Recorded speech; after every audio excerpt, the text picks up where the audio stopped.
Welcome back to official Akhtar Rahman sir YouTube channel. एका नवीन व्हिडिओमध्ये आपले पुन्हा एकदा स्वागत आहे मित्रांनो. आजच्या या व्हिडिओच्या माध्यमातून आपण मराठी भाषे 1 आणि भाषे 2 साठी पेपर 1 आणि पेपर 2 साठी अत्यंत इम्पॉर्टंट आणि सिलेक्टेड 30 प्रश्न पाहणार आहोत, जे परीक्षेच्या दृष्टीने खूप इम्पॉर्टंट प्रत्येक प्रश्न या ठिकाणी असणार आहोत मित्रांनो. कारण जशा प्रकारे प्रश्न परीक्षेत विचारले जात आहे, जशा प्रकारे परीक्षेची काठिण्य पातळी आहे मित्रांनो, तशाच प्रकारचे प्रश्न आपण या ठिकाणी ॲड केलेले आहे. तर चला व्हिडिओ सुरू करूया. व्हिडिओ सुरू करण्या अगोदर आपण जर आमच्या चॅनलवर नवीन असाल तर प्लीज चॅनलला सबस्क्राईब करा. साईडचे जे बेल नोटिफिकेशन आहे त्याला देखील ऑन करा, जेणेकरून आपल्याला अशाच प्रकारचे व्हिडिओ वेळेवर पाहायला मिळेल. मित्रांनो, डिस्क्रिप्शनमध्ये आमच्या टेलिग्राम आणि व्हॉट्सअप चॅनलची लिंक दिलेली आहे. तिथे जाऊन आपण आमच्या टेलिग्राम आणि व्हॉट्सअप चॅनलला सुद्धा जॉईन करू शकतात. पाहूया प्रश्न क्रमांक 1. व्हिडिओला प्लीज आत्ताच लाईक करून घ्या. प्रश्न क्रमांक 1 विचारलेला आहे की पक्ष्यांना म्हणजे जशा प्रकारे पक्ष्यांना, ससे सशांना, तर प्रवासी या शब्दासाठी योग्य उत्तर कोणता, अशा प्रकारे प्रश्न विचारलेला आहे. आपल्याला 4 ऑप्शन दिलेले आहे मित्रांनो. पक्षी, पक्ष्यांना, ससे सशांना, तशाच प्रकारे प्रवासी, प्रवाशांना. म्हणजे ऑप्शन क्रमांक जे 2 असेल ते काय असणार आहे, आपला बरोबर उत्तर या ठिकाणी असणार आहे. फास्ट आणि स्मार्ट रिव्हिजन आपण या ठिकाणी करणार आहोत मित्रांनो, कारण जास्त वेळ आपण या व्हिडिओमध्ये घेणार नाही. प्रश्न क्रमांक 2 विचारलेला आहे की सूर्य समानार्थी शब्द. आता सूर्यासाठी समानार्थी शब्द मित्रांनो कोणता आहे, तर हे बघा सविता हे काय असणार आहे. ऑप्शन क्रमांक 1 जे असेल ते सूर्य याच्या समानार्थी शब्द असणार आहे.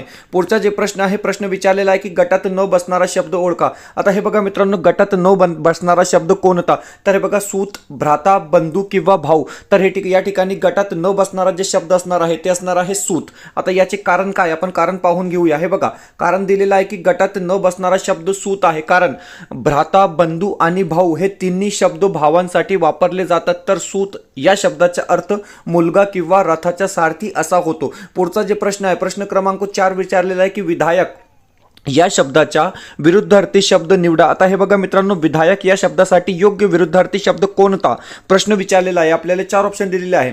विघातक, विनाश, नाशिवंत किंवा फायदेशीर. तर हे बघा विधायक या शब्दाच्या विरुद्धार्थी शब्द विघातक असणार आहे. म्हणजे ऑप्शन क्रमांक जे 1 असेल ते आपला काय असणार आहे, या ठिकाणी बरोबर उत्तर असणार आहे. माहिती दिलेली आहे की विधायक या शब्दासाठी योग्य जे विरुद्धार्थी शब्द आहे ते विघातक. विधायक म्हणजे विधायक किंवा उपयुक्त, तर विघातक म्हणजे हानिकारक किंवा विनाशकारी. प्रश्न क्रमांक 5. 5वा प्रश्न विचारलेला आहे की प्रादुर्भूत होणे म्हणजे काय. 4 ऑप्शन दिलेले आहे मित्रांनो. आणि हे बघा दिसू लागणे, जबरदस्ती करणे, वरचढ ठरणे किंवा अंदाजा येणे. तर हे बघा ऑप्शन क्रमांक जे 1 असेल ते आपला काय असणार आहे, योग्य उत्तर असणार आहे. म्हणजे दिसू लागणे. ऑप्शन क्रमांक 1 जे असेल ते आपला काय असणार आहे, बरोबर उत्तर असणार आहे. पुढचा प्रश्न, प्रश्न क्रमांक 6. 6वा प्रश्न विचारलेला आहे की हाती तलवार घेऊन शत्रूवर धावत जाताना तो जणू कर्दन काळ भासत होता. आता हे बघा मित्रांनो, तो जणू कर्दन काळ भासत होता. लक्ष द्या, ऑप्शन दिलेले आहे उपमा अलंकार, श्लेष अलंकार, रूपक अलंकार किंवा उत्प्रेक्ष अलंकार. तर हे बघा मित्रांनो, फक्त एकच शब्द आला जणू, तर म्हणजे आपलं उत्तर या ठिकाणी आपल्याला मिळाला. हे जे उत्तर असणार आहे मित्रांनो, कोणत्या अलंकाराचे उदाहरण असणार आहे, तर उत्प्रेक्ष अलंकार. म्हणजे ऑप्शन क्रमांक जे 4 असेल ते आपला काय असणार आहे, या ठिकाणी योग्य उत्तर असणार आहे. माहिती दिलेली आहे की हे बघा या वाक्यात जणू हा शब्द उपमेय आणि उपमान यांना जोडतो.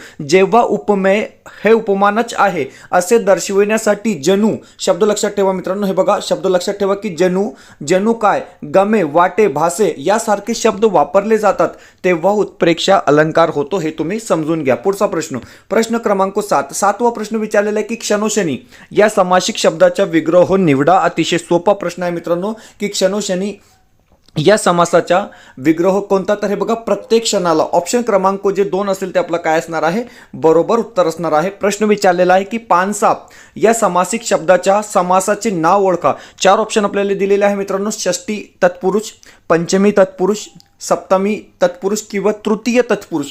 तर हे बघा पानसाप या समासिक शब्दातील जे योग्य समासाचे नाव असणार आहे मित्रांनो ते असणार आहे सप्तमी तत्पुरुष. म्हणजे पर्याय क्रमांक जे 3 असेल ते आपलं काय असणार आहे, बरोबर उत्तर असणार आहे नि, शी, ही, ई कोणत्या विभक्तीचे प्रत्यय आहेत? तर हे बघा 4 ऑप्शन दिलेले आहे मित्रांनो. नि, शी, ई, ही हे कोणत्या विभक्तीचे प्रत्यय आहे? तर तृतीया म्हणजे पर्याय क्रमांक जे 4 असेल ते आपला काय असणार आहे? योग्य उत्तर असणार आहे. पुढचा जे प्रश्न आहे प्रश्न क्रमांक 10 विचारलेला आहे की भाववाचक नाम कोणते? 4 ऑप्शन दिलेले आहे मित्रांनो आणि यापैकी भाववाचक नाम कोणते? तर हे बघा उंची जे असणार आहे ते आपला काय असणार आहे? भाववाचक नाम या ठिकाणी असणार आहे. मित्रांनो व्हिडिओ आवडत असेल तर प्लीज व्हिडिओला लाईक करा. चॅनलवर नवीन असाल तर प्लीज चॅनलला सबस्क्राईब करा. साईटच्या जे बेल नोटिफिकेशन आहे त्याला देखील ऑन करा जेणेकरून आपल्याला अशाच प्रकारचे व्हिडिओ वेळेवर पाहायला मिळेल. मित्रांनो डिस्क्रिप्शनमध्ये जाऊन आपण आमच्या टेलिग्राम आणि व्हॉट्सअप ग्रुपला सुद्धा जॉईन करू शकतात. जर तुम्हाला आमच्या चॅनलची मेंबरशिप हवी असेल तर फक्त जॉईन बटनला जॉईन करून आपण ही मेंबरशिप घेऊ शकतात. मित्रांनो व्हिडिओला प्लीज लाईक करा. चॅनलवर नवीन असाल तर प्लीज चॅनलला सबस्क्राईब करा. स्मार्ट रिव्हिजन आपण या ठिकाणी करत आहोत मित्रांनो आणि थोड्याच टायमामध्ये आपण हे प्रश्न या ठिकाणी पूर्ण करणार आहोत. तर हे बघा पुढचा जे प्रश्न आहे प्रश्न क्रमांक 11 दिलेला आहे की वाक्याचा प्रकार ओळखा. आता हे बघा वाक्य काय दिलेलं आहे? वाक्य पहा तुम्ही की हिवाळ्यात पहाटे आकाशात दक्षिण दिशेला एक मोठा तारा चमकताना दिसतो. अशा प्रकारे एक वाक्य दिलेलं आहे आणि वाक्याचा प्रकार कोणता आहे? संयुक्त वाक्य आहे, मिश्र वाक्य आहे, केवळ वाक्य आहे किंवा मिश्र संयुक्त वाक्य आहे. तर हे बघा मित्रांनो हे जे वाक्य असणार आहे कारण वाक्य एकच आहे. हिवाळ्यात पहाटे आकाशात दक्षिण दिशेला एक मोठा तारा चमकताना दिसतो म्हणजे एकच वाक्य आहे तर केवळ वाक्य झालं. ऑप्शन क्रमांक जे 1, 3 असेल ते आपलं काय असणार आहे मित्रांनो? बरोबर उत्तर असणार आहे. पुढचा जे प्रश्न आहे प्रश्न क्रमांक 12 दिलेला आहे की मुले घरी गेली या विधानातील वाक्याचा प्रकार ओळखा. 4 ऑप्शन दिलेले आहे आणि हे बघा मुले घरी गेली या वाक्यातील वाक्याचा कोणता प्रकार आहे? तर स्वार्थी असणार आहे. म्हणजे पर्याय क्रमांक जे 4 असेल ते आपला काय असणार आहे? योग्य उत्तर या ठिकाणी असणार आहे. प्रश्न विचारलेला आहे की तळघर या समासिक शब्दाचा योग्य समास विग्रह कोणता? अशा प्रकारे प्रश्न विचारलेला आहे. आपल्याला वेगवेगळे 4 ऑप्शन या ठिकाणी दिलेले आहे आणि जे बरोबर उत्तर असणार आहे ते असणार आहे तळाचे घर. म्हणजे पर्याय क्रमांक जे 3 असेल ते आपला काय असणार आहे?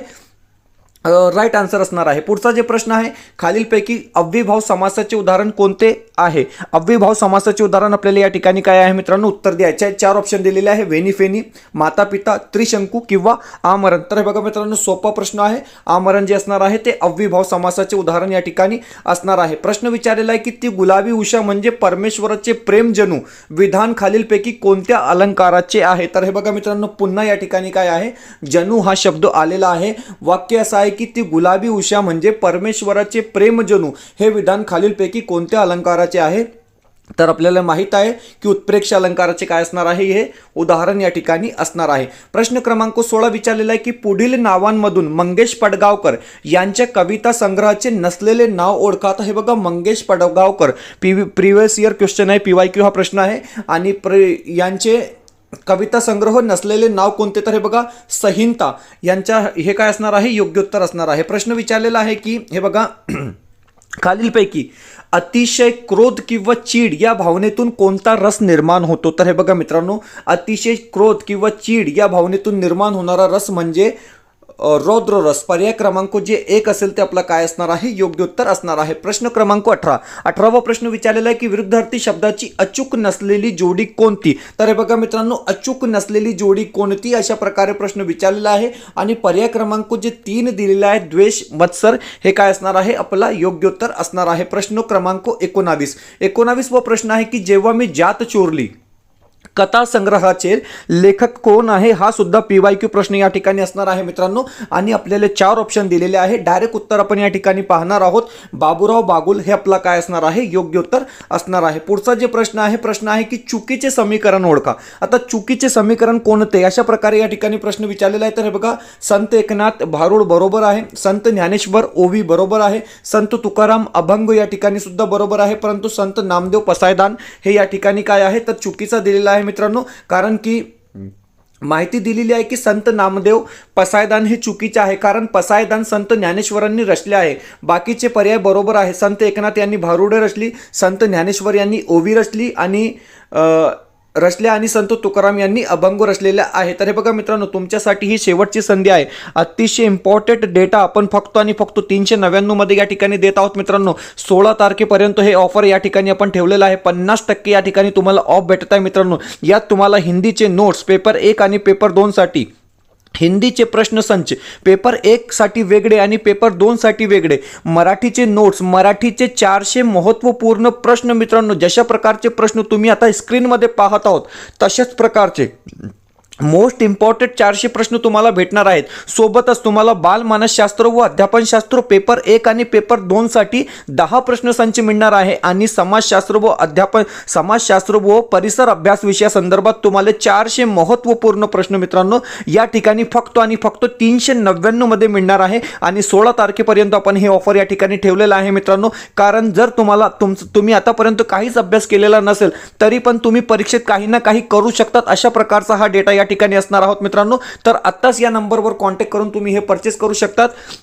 तुम्हाला लगेच पीडीएफच्या स्वरूपामध्ये व्हॉट्सअपमध्ये पेमेंट झाल्यावर त्वरित हे सामग्री पाठवली जाईल मित्रांनो. तर परीक्षेसाठी खूप खूप इंपॉर्टेंट असणार है. और दोस्तों, अगर आपने हमारे हिंदी के क्वेश्चन सेट अभी तक नहीं खरीदे तो मैं आपको बता रहा हूँ, आप कहीं से भी पढ़ रहे हैं दोस्तों, लेकिन आपने हिंदी के क्वेश्चन सेट हमारे एक बार हल कर कर परीक्षा देनी है और उसके बाद अपना रिजल्ट दोस्तों अपनी आंसर की जो है हम आपको 7 बजे बताएंगे 23 तारीख को कि कितने क्वेश्चन जो है हमारे क्वेश्चन सेट में से परीक्षा परिषद ने अपनी टीईटी की परीक्षा में लिए है दोस्तों. मैं आपको चैलेंज के साथ बता रहा हूँ कि 20-22 क्वेश्चन जो है हमारे क्वेश्चन सेट में से ही पूछे जाएंगे. अगले प्रश्न की तरफ बढ़ते हैं. वीडियो को लाइक कर लेंगे, चैनल पे नए हो दोस्तों तो चैनल को सब्सक्राइब करते रहेंगे, बिल्कुल वीडियो को लाइक करेंगे. चलिए, प्रश्न पूछा गया है कि दोन